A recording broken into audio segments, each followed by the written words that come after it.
ኃይል መንፈስ ቅዱስ ይገለጽ አባና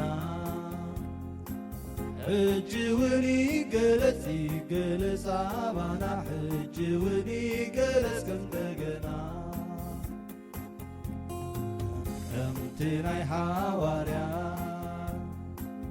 ኣብቲ ጽርሓ ጽዮን ከምኡ ድማ ኣብዚ ጉባኤና ንዓውርድ ሕጂ ጐይታ ኣምላኽና ከም ጴጥሮስ ከም ጳውሎስ ከምቶም ሓዋርያትካ ሓንቲ ኸይፈራሕና ንቅዱስ ፍቓድካ ክንመስክር ንኹሉ ተግባራትካ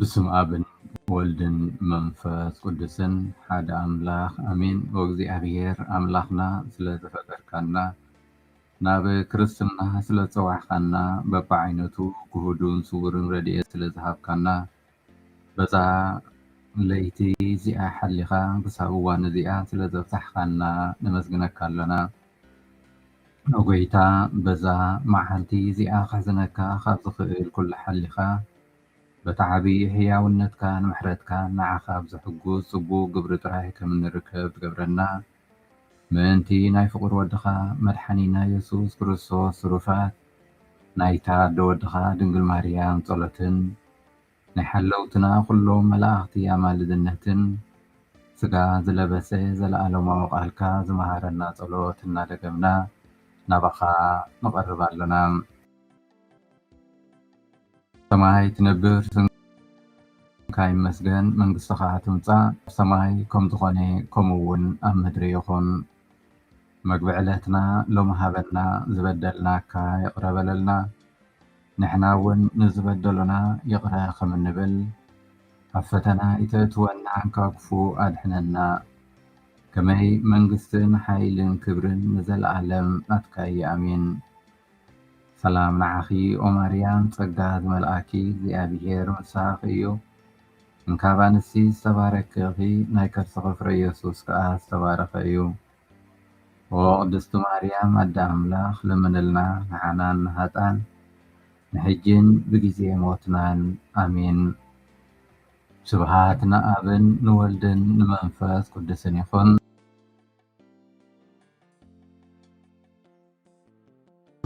نزل عالم أمين نكاب قبر حواريات معراف شوعاتي خبر حمسان حدن سقا فتسامي أتوم ترر تغساد لبخمن أزاقكمن زي تغازرين نسخاتكم ون كمتين عبوتاتكم منفس قدوس كل جيزي تتصرروا علىكم كاب نبياتك عبوتاتكم زي سقاقوا من يوم نساتهم نتي بزعبا ممساتي صادق أقدمهم زبصروا قتلوهم الجوين نسخاتكم محليفكم وهابتون قتلتون يخم كم نتي حقي بيد ملاختي تقبلكم ونيكم انتخني هاي حلكم ون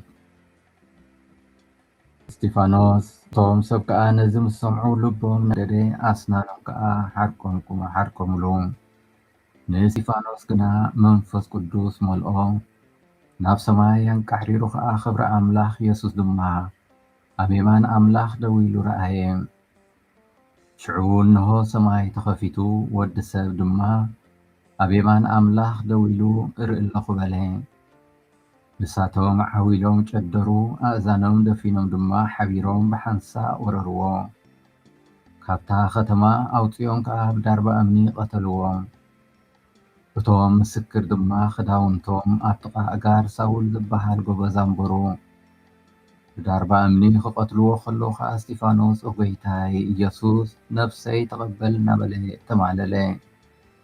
ተንበርኪኹ ከዓ ብዓብዪ ድምፂ ጎይታይ እዚ ሓጢኣት እዚ ኣይተሓዘሎም ኢሉ ጨደረ። እዚ ምስ በለ እውን ዓረፈ። ተኸበርኩም ኣሕዋትን ሓትን እንታይ ዓይነት እምነት እዩ ዘለና? እቲ ምጽንናዕ ዝደሊ እምነት ጥራይ ድዩ ወይስ ወላ ኣብ ከቢድ ጽንኩር እዋን እውን እንተኾነ ጽኑዕ ኮይኑ ዝመላለስን ዝነብርን እምነት? ናይ ሎሚ ንባባት እምበኣር እንታይ ከም እንኣምን ጥራይ ዘይኮነ እምነትና ብኸመይ ከም እንነብርን እንምስክርን ክንምርመር ይዕድመና። ኸበርኩም ኣሕዋትን ሓትን ኣብዚ ምድራዊ ጉዕዞና ነፍሲ ወከፍና ብጥምቀት ሓደ ፍሉይ ተልእኾ ኣለና። ንሱ ከዓ ነቲ ብሓይሊ መንፈስ ቅዱስ ካብ ድንግል ማርያም ሰብ ኮይኑ ዝተወልደ ኣምላኽ ብቓልናን ብተግባርናን ንዓለም ክንምስክር እዩ። ኣብ ቀዳማይ ንባብ ናይ ሎሚ ብዛዕባ ቅዱስ እስጢፋኖስ ታሪክ ንሰምዕ። ንሱ ብትብዓት ብዛዕባ ኣምላኽ ሓቂ ይዛረብ ይምስክር። እምነቱ ብትብዓት ይነብሮ። ግና ናይዚ ውፅኢት እንታይ ይኸውን? ይንፀግ፣ ተቃውሞ ይመፆ፣ ኣብ መጨረሻ ይቕተል። እቲ ብልህታት ከም ተመን ገረኛታት ከዓ ከም ርግቢ ኹኑ ዝብል ጎይታና ኢየሱስ ክርስቶስ ክልተ ባህሪ ክነተሓሕዝ ዝደለ ይመስል። እምነት ኣብ ኣምላኽ፣ ሃዋርያት ኣብቲ ምስ ሰባት ክገብርዎ ዘለዎም ርክባት ነዊሕ ኣስተንትኖን ጥንቃቐን ዘድልዮ ምዃኑ ጎይታና ኢየሱስ ክርስቶስ እምበኣር ካብ ሰብ ተጠንቀቑ እናበለ ሃዋርያት ኣብ ተልእኾኦም ስደትን ግፍዕን ጽልእን ጥርዓንን ክስን ክመጾም ከም ዝኽእል ኣቐዲሙ የጠንቅቖም። ናብ መጋባእያታት ኣሕሊፎም ክህብኹም እዮም። ስለዚ ሃዋርያት እቲ ሓቀኛ ምስክርነት ምእንቲ ክህቡ ብርቱዓትን ተፃወርትን ክኾኑ ነይርዎም። በቲ ስደቶምን ስቅያቶምን ክርስቶስ ሓቀኛ መድሕን ምዃኑ ክምህሩን ክምስክሩን ነይርዎም። ኣብዚ ተልእኾ ናይ ሃዋርያት ግና ኩሉ ግዜ ሓገዝ እትልዑል ኣምላኽ ወይ መንፈስ ኣምላኽ ከም ዘስንዮም ይገልጸሎም። መንፈስ ኣቦኹም እዩ ብኣኻትኩም ዝዛረብ እምበር ንስኻትኩም ኣይኮንኩምን እትዛረቡ። እዚ ኣሕሊፎም ክህብኹም እዮም ዝብል መግለፂ ዝምበኣር ነቲ ክሲ ኣብ ቤት ፍርዲ ዝርኢ ጥራይ ኣይነበረን። እንታይ ደኣ ልዕሊ ኩሉ ነቲ ቴዎሎግያዊ ትምህርቲ ዝርኢ ነበረ። ምክንያቱ ሃዋርያት ነቲ ብዙሓት ኣይሁድ ፈሪሳውያን ዘሰንበደ ትምህርቲ ክርስቶስ ክሰብኩ ነይርዎም። ቅዱስ እስጢፋኖስ እምበኣር ነዚ ታሪክ እዚ እዩ ዝፍፅም። ቅዱስ እስጢፋኖስ ቀሊል እምነት ኣይነበሮን። ኣብ መከራ እውን ከይተረፈ ጽኑዕን ተባዕን እሙንን እምነት ነበሮም። ኩላትና ሰላም ዝህበና እምነት ኢና እንደሊ። እንተኾነ ግና ትብዓት ዝሓትት እምነት ንኽንቅበል ድልዋት ኢና። ምክንያቱ ንክርስቶስ ምስዓብ ኩሉ ግዜ ቀሊል ኣይኮነን። መስቀል ኣለዎ፣ ውረድ ደይብ ኣለዎ፣ ስደት ኣለዎ። ሓድሓደ ግዜ ቅንዕና ክትመርፅ ትኽእል ኢኻ፣ ድሕሪት ድማ ክትተርፍ ኢኻ። እቲ ቕኑዕ ዝኾነ ክትመርፅ ኢኻ። ሰባት ድማ ብጌጋ ክርድኡኻ እዮም። ንሓቂ ንፍትሒ ደው ክትብል ኢኻ፣ ክትንቀፍ ድማ ኢኻ። ኣብዚ ግዜ እዚ እውን እንተኾነ ኣብ እምነትካ ጠጠው ክትብል ድሉው ዲኻ? ቅዱስ እስጢፋኖስ ዝነበረ ዘንፀባርቕ እምነት እምበኣር እዚ እዩ። ዝኸበርኩም ኣሕዋትን ሓትን ንክርስቲያናዊ ህይወትና ኣብነት ዝኾነና እምበኣር ኣብዚ ናይ ሎሚ ቃል ኣምላኽ ቀዳማይ ሰማዕት ቅዱስ እስጢፋኖስ እዩ። ቅዱስ እስጢፋኖስ ሓደ ካብቶም ቀዳሞት 7 ዲያቆናት ብሃዋርያት ንኣገልግሎት ቤተክርስትያን ሃዋርያትን ዝተመርፁ እዩ ዝነበረ። ኣብቲ ተፀውዓሉ ፅውዓ እሙን ኮይኑ ከዓ ብሰማዕትነት ሓለፈ። ቅዱስ እስጢፋኖስ ጸጋን ሓይልን መሊእዎ ኣብ ማእኸል ህዝቢ ዓበይቲ ትምህርትን ተኣምራትን ክገብር ጀመረ። ምክንያቱ ኣምላኽ ምስኡ ስለ ዝነበረ። እዚ ሰብ እዚ እምበኣር ኣብ ልዕሊ ሕጊ ሙሴን ኣብ ልዕሊ ኣምላኽን ቃል ፀርፊ ክዛረብ ከሎ ሰሚዕናዮ እናበሉ ከዓ ነቲ ጥበብን መንፈስን ዝመልኦ ዘረባኡ ተቃውሞኦም ኣስምዑ። በኣይ ምክንያት ናብ መኳንንቲ ናብ ነገስታትን ክትውሰዱ ኢኹም ኣሕሊፎም ክህብኩም እዮም ዝብሎ ክርስቶስ ብሓሶት ናብ መጋባእያ ሕጊ ኣቕረብዎ። ብዳርባ እምኒ ከዓ ቀተልዎ። ዳርባ እምኒ ክቀትልዎ ከለዉ ጎይታ ኢየሱስ ነፍሰይ ተቐበል እናበለ እምነቱ ገለፀ። ተንበርኪኹ ከዓ ብዓብይ ድምፂ ጎይታይ እዚ ሓጢኣት እዚ ኣይተሓዘሎም ኢሉ ጨደረ። እዚ ምስ በለ እውን ዓረፈ ይብለና ቃል ኣምላኽ። ቅዱስ እስጢፋኖስ ሰማዕት ነቲ ቃል ኣምላኽ ብሂወቱ ዝመስከረ እዩ። ኣብ ቅድሚ ዓበይቲ ነቲ ሓቂ ክምስክር ተረኺቡ። ተምሃራይ ካብ መምህሩ ስለ ዘይበልፅ ግና እቲ ስደትን ሞትን ኣጋኒፍዎም። ከምቲ ክርስቶስ ኣብ መስቀል ነቶም ቀተልቱ ወኣቦይ ዝገብርዎ ኣይፈልጡን እዮም እሞ መሓሮም እናበለ ሂወቱ ዝሃበ ከምኡውን ቅዱስ እስጢፋኖስ ጎይታይ እዚ ሓጢኣት እዚ ኣይተሓዘሎም እናበለ ነቶም ቀተልቱ ካብቲ ልዑል ኣምላኹ ምሕረት እናመላደሎም ሞተ። ኣብ ናይ ሎሚ ቃል ወንጌል እውን እንተረኣና ዮሃንስ 6:30-35 እቶም ሰባት ንኢየሱስ ርኢና ክንኣምነካስ እንታይ ትእምርቲ ትገብር እቲ ትገብሮ ኸ እንታይ እዩ ኢሎም ሓተትዎም።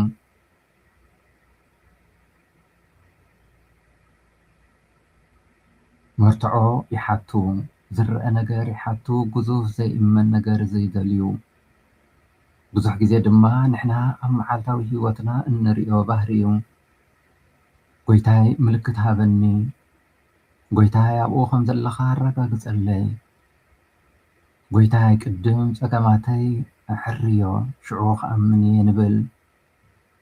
ርኢና ክንኣምነካስ እንታይ ትምህርቲ ትገብር እቲ ትገብሮ እንታይ እዩ ንዝብል ሕቶ ኢየሱስ ግና ካሊእ ምልክት ይህቦም።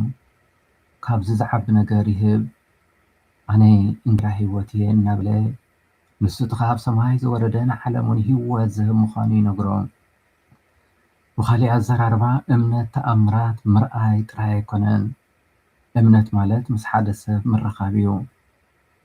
እሞ እንታይ ዓይነት እምነት እዩ ካባና ዝሕተት ዘሎ? ቀዳማይ ኣብ ቀሊልን ጥዑምን ጥራይ ዘይኮነ ኣብ ኩሉ ኩነታት ናይ ሂወትና ብትብዓት ክንኣምን። ሓደ ግዜ ምስክርነት ምሃብ ማለት ዓዊልካ ምዝራብ ምእዋጅ ማለት ኣይኮነን። ብስቕታ ግን ከዓ ብተኣማንነት ምንባር ማለት እዩ። ሓቀኛ እምነት ኣብ ፅቡቅ ግዜ ጥራይ ኣይኮነን። ሂወት ፅቡቅ ሰናይ ኣብ ዝኾነሉ፣ ፀሎትና ኣብ ዝተመለሰሉ ኩሉ ፅቡቅ ምስ ዝኾነልና ክትኣምን ቀሊል እዩ። እቲ ሓቀኛ እምነት ዝረአ ኣብ ግዜ ፀገም እዩ፣ ኣብ ግዜ ፈተና እዩ። ፀሎት ዘይተመልሰ ምስ ዝመስል እዩ። እንታይ ይፍፀም ከም ዘሎ ምስ ዘይትርዳእ እዩ። ኣብዚ እቲ ሓቀኛ እምነትና ይግለፅ የንፀባረቕ። እምነት ማለት ኣብ ኣምላኽ ምእማን ምውካል፣ ኣብኡ ተስፋ ምግባር ማለት እዩ። ካልኣይ እምነት ብሂወትካ ዝንበርን ብሂወትካ ዝምስከርን ዝግለፅን እዩ። ቅዱስ እስጢፋኖስ ኣሚኑ ጥራይ ኣይኮነን፣ እንታይ ደኣ እምነቱ ክነብሮ ብሂወቱ ክምስክሮ ተረኺቡ። ሎሚ ጎይታ ኣመንቲ ክንከውን ጥራይ ዘይኮነ መስከርቲ ክንከውን ይሓተና። እዚ እንታይ ማለት እዩ? ኣብ ስድራና ፍቕሪ፣ ኣብ ፅልኢ ዘለዎ ፍቕሪ፣ ትዕግስቲ ዘድልየሉ ትዕግስቲ፣ ኣብ ስራሕና ቁኑዓት ፍትሓውያን ምዃን፣ ኣብ ሕብረተሰብና ዋላ እውን ከቢድ ኣብ ዝኾነሉ እዋን ኣብ ጎድኒ ትቕኑዕ ደው ምባል። ሓደ ግዜ ምስክርነት ምሃብ ማለት ከም ተቐዲምና ዝበልናዮ ሓዊልካ ምዝራብ ምእዋጅ ዘይኮነስ ብስቕታን ብተኣማንነት ምንባር እዩ። እቲ ሳልሳይ ብክርስቶስ እምነትና ብክርስቶስ ክንገብ። ኢየሱስ እንጀራ ሂወት ኣነ የብለና ኣብዚ ናይ ሎሚ ቃል ወንጌል። እዚ ኣዝዩ ኣገዳሲ እዩ። ኣብ እምነትና ዱልዱላት ኮይንና ክንመላለስ እንተደሊና ብቅዱስ ቁርባን ብጸሎትን ቃል ኣምላኽን ብምስማዕን ክንምገብ ኣለና። ምክንያቱ እምነት ብዘይ መግቢ ትደክም። ብናይ ገዛእ ርእሳ ሓይላ ጥራይ ክትነብር ኣይትኽእልን። ክርስቶስ የድልያ። ሎሚ ዓለምና ይኣምን እየ ዝብሉ ሰባት ጥራይ ኣይኮኖም ዘድልይዋ ነቲ ዝኣምንሉ ዘለዉ ዝነብሩ ሰባት የድልይዋ። ነቲ ዝኣምንዎ መሲሎም ዝመላለሱ የድልይዋ። በኣር እግዚኣብሔር ብሓቂ ካብዚ ናይ ሎሚ ቃል ኣምላኽ ተበጊስና ንሕና እውን እቲ ሓቀኛ ተልእኾና ኣለሊና ኣብነት ኣሰርን ቅዱስ እስጢፋኖስ ብቅድስና እንቋዓሰሉ ሓይልን ጥበብን ይሃበና። ስብሃት ንኣብን ንወልድን ንመንፈስ ቅዱስን ይኹን ጥንቲ ከም ዝነበረ ሕጂ ከዓ ንወትሩ ንዘለዓለም ዓለም ኣሜን። እግዚኣብሔር ስለ ኩሉ ነገር ተመስገነ ይኹን።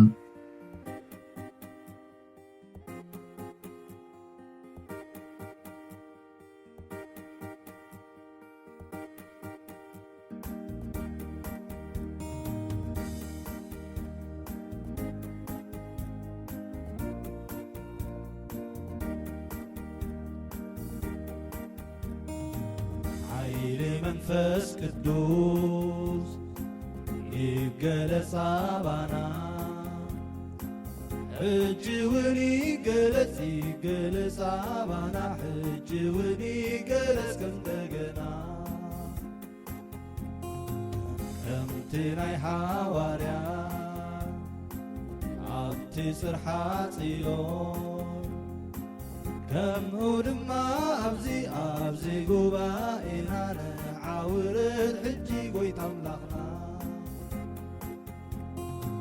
ከም ጴጥሮስ ከም ጳውሎስ ከምቶም ሐዋርያትካ